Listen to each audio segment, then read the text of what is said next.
आप आदरणीय भुवनचंद खंडूरी जी एक ईमानदार आदमी थे, आप उनकी बेटी हो, लेकिन आपको उनके आदर्शों पे तो चलना चाहिए। उत्तराखंड को आज भी मैं मानता हूं कि आज़ादी की ज़रूरत है ऐसे लोगों से जो हमारे पहाड़ को गाली दे रहे हैं। उत्तराखंड के इन लोगों के सादत पे अगर उत्तराखंड नहीं बनता तो आप ग्राम प्रधान बनने के लायक भी नहीं थे, और आज आप मंत्री बने हैं उत्तराखंड के अंदर।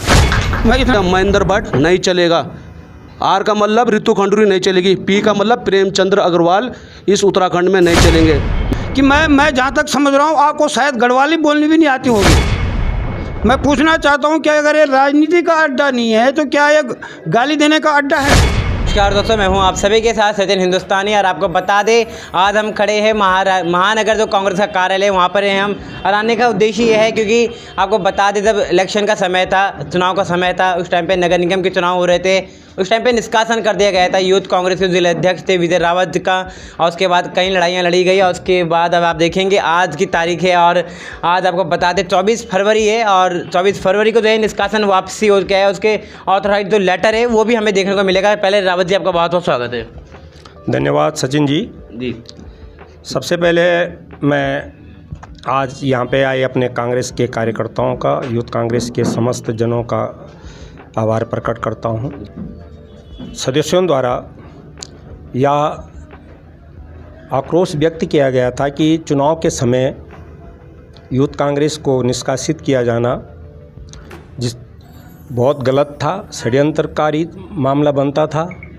कहीं ना कहीं ये जिलाध्यक्ष के माध्यम से हो चाहे किसी के माध्यम से हो, प्रदेश के अध्यक्ष को गुमराह किया गया था।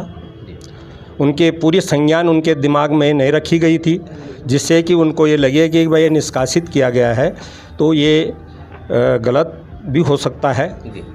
तो उन्होंने इस चीज़ को बाद में उनके जो द्वारा नोटिस दिया गया होगा उसमें विजय रावत द्वारा यही कहा गया है कि भाई उस समय वो पूरे चुनाव प्रचार में थे, उनकी माता का अचानक तबीयत ख़राब होने से और उनको हॉस्पिटलाइज करना पड़ा, उनकी देखरेख के उनके एकमात्र पुत्र होने के कारण वो सारी जिम्मेदारी उनकी थी। और इसी कड़ी में वो पूरे प्रदेश में एक ऐसा शख्स है जो पूरे आंदोलन का एक नेतृत्व करता है, और कोटद्वार में तमाम कांग्रेसियों को जिंदा रखने में भी उनकी बहुत कोशिश रही है। परंतु कई कांग्रेसियों को जो बीजेपी के स्लीपर सेल होते हैं उनको ये पच नहीं पा रहा था, उनके षड्यंत्रकार के रूप में उनको निष्कासित किया गया था। मैं धन्यवाद ज्ञापित करना चाह रहा हूँ सुरेंद्र शर्मा जी जो यहाँ के प्रभारी हैं, और धन्यवाद ज्ञापित करना चाहता हूँ हमारे प्रदेश अध्यक्ष माननीय करण मेहरा जी का। निष्कासन तो रद्द किया गया, उसका कोई लेटर आप हमारे दर्शकों को दिखाने देंगे? कोई ये निष्कासन का पत्र है। इशू ये भी है कि उत्तराखंड में यूसीसी जी यूनिफॉर्म सिविल कोड जो लागू किए गए हैं जी, उसमें बहुत सारे बिंदुओं पे कांग्रेस को इसमें सहमति नहीं है जी। जैसे कि लिव इन रिलेशन जी को जो वैध करार दिया गया सरकार द्वारा, ये घोर सनातनी धर्म के और धर्म के विरुद्ध है। वो भी उस जगह में जो कि बोलते हैं देवभूमि या देवभूमि जैसी जगह में ये चीज़ होना, जो जिसमें कि कई उनके स्वयं के ठेकेदार बनते हैं बीजेपी वाले, और सरकार के कारिंदे बार बार तमाम लोगों को उत्पीड़न करते हैं कि सनातन के रूप में, परंतु उनके सनातनी धर्म का यहीं तो देखा जा रहा है कि इस रिलेशनशिप क्या है ये। इससे हम कांग्रेस जन बार बार जब तक ये कानून वापस नहीं लिया जाता है, ये वैध नहीं होना चाहिए, इसको तत्काल वापस लिया जाएगा। हम कांग्रेस के तमाम प्रदेश के भी हम अनुरोध करना चाहेंगे, इसके विरोध में पूरे कांग्रेस आएंगे। पूरे समाज को गाली दिया जाना, पहाड़ी समाज को गाली दिया जाना, और वो भी भरे सदन में, जहाँ गरिमापूर्ण, जहाँ पर लोगों के विचार रखे जाते हैं, लोगों की समस्याओं का निदान करने के लिए वो अपने विचार रखते हैं, वहाँ पर इस प्रकार के मंत्री द्वारा दादागिरी के रूप में आपने उनको, जैसे कि टीवी फुटेज में हम देख रहे हैं कि वो दादागिरी के रूप में आ रहे हैं कि हमारी बात सुनो पहले, इसी चीज़ को तो कागज़ ऐसे ला रहे हैं। परंतु बड़ा खेद का विषय है कि आज तक भी मंत्री को बर्खास्त नहीं किया गया है। कांग्रेस पार्टी उनकी बर्खास्ती की मांग करती हैं और उनको पूरे उत्तराखंड में पहाड़ी समाज के साथ उनके माफ़ी मांगनी चाहिए, तभी हम रुकेंगे, नहीं तो हम उनके खिलाफ हमेशा आंदोलन। साथ में हमारे साथ यूथ कांग्रेस के जिलाध्यक्ष भी जिन्हें निष्कासित कर दिया गया था चुनाव के समय में, विजय रावत जी पहले थे, बहुत बहुत आपका स्वागत है। और एक बार आपको खुशी भी हो रही होगी कि अब आपका निष्कासन वापस कर दिया गया। काफ़ी दुख में थे आप उस समय में, हमने देखा था आपको, आंखों से आंसू भी निकले, क्योंकि कहते हैं जब लड़का रोता है तो यानी कि मतलब है कि बहुत दुख हुआ होगा। तो ये बताइए, जिस प्रकार से अब आपका निष्कासन वापस ले लिया गया है, तो किस प्रकार से आपके भी हौसला है, किस प्रकार से आपकी उम्मीदें हैं अभी? पहले तो मैं आपके चैनल का धन्यवाद करता हूं, जो यहाँ पर आप हमारे बुलावे पे आए, और साथ ही साथ सर्वप्रथम मैं उन सबका धन्यवाद करना चाहता हूं आपके चैनल के माध्यम से कि जब मेरा निष्कासन हुआ तो उसके बाद कई जो मेरे कांग्रेस के बुद्धिजीवी लोग थे, मातृशक्ति थी, मेरे साथी लोग थे, मेरे मित्र थे जो कई सालों से मेरे साथ थे, उनको काफ़ी चिंता हो गई थी और वो भी मेरी तरह दुखी थे, और उन लोगों ने उस समय मेरा बहुत साथ दिया। और जो शायद मैं एक बहुत बुरी, जिसे कहते हैं, डिप्रेशन में भी जाने वाला था, पर उन सभी लोगों ने मुझे हौसला दिया, मेरे एक शक्ति के रूप में आए। मेरे माता पिता जिन्होंने मुझे एक शक्ति प्रदान करी, और जो मेरे आदर्श भी हैं, और जिनके शीर्ष कमलों से मैं यहाँ राजनीति में भी जुड़ा था, और उन्हीं के नेतृत्व में मैंने कांग्रेस भी ज्वाइन की थी। हमारे माननीय मंत्री जी श्री नेगी जी, उन्होंने भी मुझे बहुत ताकत दी। प्रेमचंद अग्रवाल जी का भी विरोध शुरू हो चुका है। हमारी जो विधानसभा अध्यक्ष हैं, जो कोटद्वार की विधायिका हैं, ऋतु खंडूरी जी का, उनका भी विरोध शुरू हो चुका है। और महेंद्र भट्ट जो प्रदेश अध्यक्ष है, आप कल से उनका बयान चल रहा है, जो ये कह रहे हैं कि अपनी आवाज़ को बोलना, लिखना, जो भी बल इस उत्तराखंड के अंदर जो अब अपनी आवाज़ उठाएगा, जो इसका विरोध करेगा, उसके खिलाफ कार्रवाई की जाएगी। उनका भी कल से एक बयान चल रहा है। जो प्रेमचंद अग्रवाल जी ने जो गाली दी है, उनका सपोर्ट में अब कहीं ना कहीं महेंद्र भट्ट जी भी आ गए हैं। तो मैं आपके चैनल के माध्यम से बताना चाह रहा हूँ, ये निष्कासन वापस तो हुआ है, पर मैं इस निष्कासन को, तो बात की बात है, पर जो हमारे पहाड़ियों को गाली दी जा रही है, हमारे पहाड़ियों को जो गाली दी जा रही है, और जो उनका सपोर्ट कर रहे हैं गाली देने वालों को, तो मैं कहीं ना कहीं मैं एक नाम देना चाह रहा हूँ आपके चैनल के माध्यम से। एमआरपी मैंने एक नाम दिया है। एमआरपी पूरे उत्तराखंड में बिल्कुल नहीं चलेगी। एमआरपी का मतलब हो गया महेंद्र भट्ट नहीं चलेगा, आर का मतलब ऋतु खंडूरी नहीं चलेगी, पी का मतलब प्रेमचंद्र अग्रवाल इस उत्तराखंड में नहीं चलेंगे। मैं आपके चैनल के माध्यम से एक बात कहना चाहता हूँ, मैं उनको नमन भी करना चाहता हूँ जिन्होंने उत्तराखंड को अलग राज्य बनाया। मैं उन शहीदों को नमन करना चाहता हूँ आपके चैनल के माध्यम से, जो उत्तराखंड के आंदोलनकारी जो आज भी हमारे राज्य में जीवित हैं। मैं उनको नमन करना चाहता हूँ आपके चैनल के माध्यम से कि उन्होंने अपनी लड़ाई से, अपनी सादत से इस उत्तराखंड को राज्य को बनाया।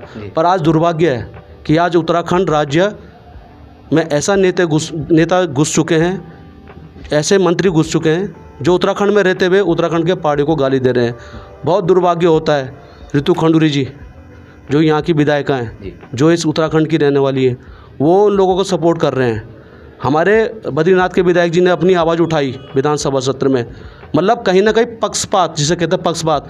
जब आपके विधायक, क्योंकि कहीं ना कहीं वो भी भाजपा की हैं, इसलिए पक्षपात किया गया, वो हमारे कांग्रेस के हैं लखपत सिंह बुडोला जी, उनको बैठा दिया गया, तो आप कहीं ना कहीं पक्षपात करना बंद कीजिए। मैं कहीं ना कहीं, अगर आप, जो कल महेंद्र भट्ट ने कहा है कि हम इनमें कानूनी कार्रवाई करेंगे जो भी इस आवाज़ को उठाएगा, मैं कहता हूँ सबसे पहला कानून कार्रवाई करनी है तो मेरे पे करिए। मैं केस झेलने को तैयार हूँ, मैं मुकदमा झेलने को तैयार हूँ, पर मैं पहाड़ियों के लिए गाली बिल्कुल नहीं सुनूंगा। मैं उनको यहाँ से चेताना चाह रहा हूँ आपके चैनल के माध्यम से। पहले तो यह भी कहना चाहता हूँ कि प्रेमचंद अग्रवाल जी की विधानसभा सदस्य रद्द की जाए, और तत्काल से जो विधानसभा अध्यक्ष हैं ऋतु खंडूरी जी, उनको स्पीकर पद से हटाया जाए। और कहीं ना कहीं जो महेंद्र भट्ट जी द्वारा जो हमको डराया जा रहा है पहाड़ियों को, तो डराने की ज़रूरत नहीं है। अभी हम कांग्रेसी जिंदा है। हम कह रहे हैं खुलेआम विरोध कीजिए, इस सरकार का विरोध कीजिए, इनको हटाइए। पर आज मैं एक और बात आपके माध्यम से कहना चाह रहा हूँ। मैं उस आंदोलन करके लड़ाई में मैं नहीं था, पर मेरे पिताजी आंदोलनकारी हैं, कई लोग हमारे बीच में आंदोलनकारी लोग हैं। अगर उत्तराखंड को आज भी मैं मानता हूं कि आज़ादी की ज़रूरत है ऐसे लोगों से जो हमारे पहाड़ को गाली दे रहे हैं। अगर हमको मौका मिले तो हम आंदोलनकारी दोबारा बनेंगे। जो हमारे उत्तराखंड में रहते हुए उत्तराखंड के लोगों को गाली दे रहे हैं, अगर इनको भगाना पड़े, इनके खिलाफ अगर हमको लड़ाई लड़नी पड़े, अगर हमको शहादत भी देनी पड़े तो हम तैयार हैं। पर हम ऐसे लोगों को यहाँ से भगाएंगे ज़रूर और इनका विरोध हम निरंतर करते रहेंगे, पर हम अपने पार्टियों के लिए गाली बिल्कुल नहीं सुनेंगे। प्रेमचंद्र अग्रवाल वाला मंत्री तो प्रेमचंद्र अग्रवाल ने उन्होंने गाली दी, फिर सदन में हुआ, फिर कांग्रेस के एक नेता ने जब आवाज़ उठाने की कोशिश करी, फिर उन्होंने बैठा दिया गया, फिर अजय भट्ट का बयान आया, बड़ा लंबा चौड़ा ये हो गया है, बड़ी खिचड़ी से टाइप की पक गई है। धन्यवाद आपके चैनल का। सबसे पहले मैं ये बोलना चाहता हूँ, जो हमारे संसदीय कार्य मंत्री जी हैं वो यहाँ पहाड़ और मैदान का खेल खेल रहे हैं जी। आपको पता है यहाँ पे 5 दिन का बजट सत्र चल रहा था उत्तराखंड के अंदर, लेकिन उस उत्तराखंड के जो 5 दिन का बजट था उसके अंदर किस तरह का जो खेल खेला गया, किस तरह की जो असंसदीय भाषाओं का प्रयोग किया गया, उससे जो है पूरा उत्तराखंड शर्मसार है। जब संसदीय कार्य मंत्री सदन में गाली गलौज कर रहे थे पहाड़ियों के साथ, और इस तरह की भाषा बोल रहे थे कि पहाड़ी कहाँ से आया, कोई राजस्थान से आया हुआ है, कोई मध्य प्रदेश से आया हुआ है, और न जाने कहाँ से आया हुआ। ये भाषा संसदीय कार्य मंत्री की थी। इस पर हमारी जो अध्यक्षा जी थी विधानसभा की, तो उनकी जो उनका तेवर था और जो उनका एटीट्यूड था उस टाइम, जब हमारे बद्रीनाथ के विधायक लखपत भंडारी जी इस बात को, बुटोला जी इस बात को बोल रहे थे कि भैया आप इस तरह से पहाड़ियों को गाली नहीं दे सकते। तो ये पूरा यूट्यूब चैनल में है, तमाम सोशल मीडिया में चल रहा है। जिस तरह का जो भाषा थी, जिस तरह का एटीट्यूड था, वो किसी से छुपा हुआ नहीं है। मैं माननीय अध्यक्ष जी से ये पूछना चाहता हूँ आपके चैनल के माध्यम से कि आप उस सदन के अंदर बोल रहे हैं कि ये कोई राजनीति का अड्डा नहीं है जी।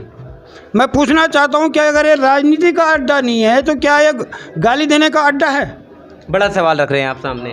तो आप उन लोगों को सह दे रहे हैं जो उस सदन में, वो सदन सिर्फ राजनीति के लिए बना हुआ है, राजनीतिक बातें करने के लिए बना हुआ है।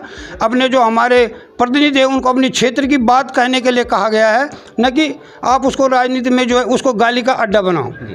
मैं एक और बड़ा बात अपनी माननीय जो हमारी विधायिका जी भी है, हमारा अधिकार है बोलने के लिए, हम एक जिम्मेदार नागरिक हैं। मैं पूछना चाहता हूँ, मैं बोलना चाहता हूँ खंडूड़ी जी के लिए, आपको राजनीति सिर्फ विरासत में मिली हुई है जी। मैं इसलिए भी इस चीज़ को बोल रहा हूँ कि मैं जहाँ तक समझ रहा हूँ आपको शायद गढ़वाली बोलनी भी नहीं आती होगी। आप गढ़वाल की बात कर रहे हैं, आप एमकेश्वर में गई, पहली बार शायद आप गढ़वाल में, जब एमकेश्वर में आपको 4 बार की विधायिका का टिकट काट के दिया गया, तो आपको वो विरासत में मिला हुआ है जी। और मैं ये बात भी कह रहा हूँ कि आप कोटद्वार से चुनाव लड़ा आपने दूसरी बार और विधायक बनी। लोगों ने इसलिए आपको विधायक बना कि आप आदरणीय खंडूड़ी जी की बेटी हैं जी। सिर्फ इस चीज़ में मैं इसलिए विरासत की बात कर रहा हूँ। नहीं तो यहाँ पे कांग्रेस के राज में और माननीय सुरेंद्र सिंह नेगी के राज में जो विकास कार्य कोटद्वार के अंदर हुए, वो उस कार्यों के आधार पर लोगों ने उस कार्यों को नकार दिया, विकास कार्यों को कोटद्वार के, और आपको जो है विरासत में यहाँ से सीट दे दी। और आप जाके संसद में ये बात बोल रहे हैं, आप गढ़वालियों के खिलाफ, पहाड़ियों के खिलाफ बात कर रहे हैं, आप उनको साय दे रहे हैं जो पहाड़ियों के खिलाफ बात कर रहे हैं। तो इसलिए मैं इस चीज़ को बोल रहा हूँ। और विकास कार्य लोगों ने इसको, अगर अभी इतना आपको टाइम नहीं है, हम विकास कार्य भी गिना दें कि क्या कांग्रेस के राज्य में विकास कार्य हुए और क्या माननीय सुरेंद्र सिंह नेगी के नेतृत्व में और उनका जो विजन था काम करने का, कोटद्वार के अंदर का काम कर, उसकी पूरी लिस्ट हमारे पास है। इवन जिन पुलों का श्रेय माननीय खंडूड़ी जी को देते हैं, उनकी वित्तीय स्वीकृति, उसका शासनादेश हमारे पास है। उनकी वित्तीय स्वीकृति 2006 में, इसमें जब नरेंद्र तिवारी जी मुख्यमंत्री थे, उनका साधन और वित्तीय स्वीकृति शुक्र और मालन पुल का, उसमें वित्तीय स्वीकृति कांग्रेस के राज में मिल गया था। और उस टाइम माननीय सुरेंद्र सिंह नेगी के अथक प्रयासों से कांग्रेस के राज में उनकी वित्तीय स्वीकृति भी कांग्रेस ने दी है। तो मेरा कहने का मतलब यह है कि आप जनप्रतिनिधि हैं, हमारे जनप्रतिनिधि। और मैं एक चीज़ और बोलना चाह रहा हूँ इसमें, मैं चाहे वो सत्ता पक्ष के वहाँ पे सदस्य थे, चाहे वो विपक्ष के थे, होना तो ये चाहिए था कि जब बुटोला जी वहाँ से उठे, जब उन्होंने बहिष्कार किया उस सदन का, तो पहले तो पूरे सदस्यों को वहाँ से वॉकआउट करना चाहिए, नहीं तो कम से कम कांग्रेस के सदस्यों को तो उस सदन से वॉकआउट कर देना चाहिए था। ये कोई छोटा मोटा मुद्दा नहीं है। ये कोई उत्तराखंड विरासत में नहीं मिला हुआ है। यहाँ पर 42 लोगों ने शहादत दी है। यहाँ पर चाहे उस टाइम हम लोग तो शायद उस टाइम ऑन सर्विस पे थे, लेकिन उस टाइम जो जहाँ भी था, चाहे वो कोई घास काट रहा था, कोई गाय चरा रहा था, कोई अध्यापक था, जो भी जिस प्रकार का भी आदमी था, वो आंदोलन में सड़कों पे उतरा हुआ था। ये बहुत बलिदान देके और बहुत लोगों ने अपना पूरा पराक्रम से इस उत्तराखंड को लिया है। और मैं ये भी कहना चाहता हूँ, अगर उत्तराखंड इन लोगों की शहादत पे और उत्तराखंड के इन लोगों के शहादत पे अगर उत्तराखंड नहीं बनता तो आप ग्राम प्रधान बनने के लायक भी नहीं थे, और आज आप मंत्री बने हुए उत्तराखंड के अंदर। मैं इस रूप से विरासत में मिली हुई है, ये चीज़ मैं कह सकता हूँ, विरासत में मिली। इसलिए बोल सकता हूँ, आपने उत्तराखंड भाई, आप उत्तराखंड की बोली भाषा तक नहीं बोल पा रहे हो, समझ पा रहे हो, तो विरासत में नहीं मिली है उत्तराखंड के अंदर। और अगर ठीक है, अच्छी बात है, आप आदरणीय भुवनचंद खंडूरी जी एक ईमानदार आदमी थे, आप उनकी बेटी हो, लेकिन आपको उनके आदर्शों पे तो चलना चाहिए, उनके आदर्शों पे चलना चाहिए। उत्तराखंड आंदोलन में खुद बीसी खंडूरी जी थे, तो आप वो चीज़ भूल गए हैं। आप उनकी बेटे, उनका खून आपके रगों में दौड़ता है, आप उस चीज़ को भूल गए कि उत्तराखंड के लिए मेरे बाप ने भी इसमें आंदोलन किया है। तो ये मेरा कहना है, इसलिए ही बोल रहा हूँ मैं कि विरासत में मिली हुई है। और विरासत में आप क्या बात करो, आप कोई विकास करा दो। अब ये विकास पर भी हम बात करें, पूरे 8-9 साल होने वाले हैं आपको उत्तराखंड में कोटद्वार के अंदर एक काम गिना दो, तो हम ये भी माने कि भाई आपने काम किया इसलिए आपको बनाया। तो सिर्फ विरासत में लेना, तो जो चीज़ विरासत में मिलेगी, मुफ्त में मिलेगी, तो उसमें तो आदमी कुछ भी बोल सकता है, ये मैं कह रहा हूँ।